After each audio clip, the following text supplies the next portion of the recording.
Madame Rachel Lynde habitait à l'endroit précis où la route principale d'Avonlea plongeait dans un petit vallon planté d'aulnes et de fuchsias et traversé d'un ruisseau qui prenait sa source dans les bosquets de la vieille propriété des Cuthbert. Il était connu pour ses méandres impétueux au début de sa course à travers bois et ses sombres secrets de trous d'eau et de cascades.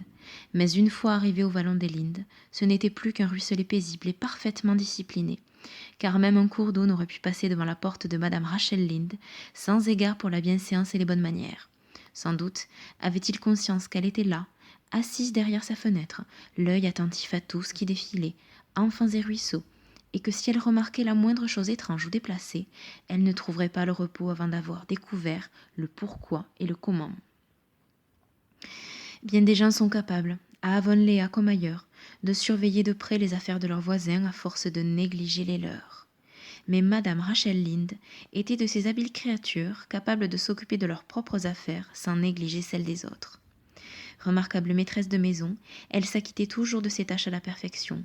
Elle dirigeait le cercle de couture, participait à l'organisation du catéchisme et était le pilier du comité d'entraide de son église et de la collecte pour les missions étrangères. Et pourtant, malgré tout ça, Madame Rachel trouvait le temps de s'asseoir pendant des heures derrière la fenêtre de sa cuisine pour tricoter des dessus de lit en fil de coton et de surveiller la route qui, au-delà du vallon, remontait la colline rouge et escarpée. Comme Avonlea formait une petite péninsule triangulaire pointant dans le golfe du Saint-Laurent, quiconque y pénétrait ou en sortait devait emprunter cette route et passer sous l'empire invisible de l'œil inquisiteur de Rachel Lynde.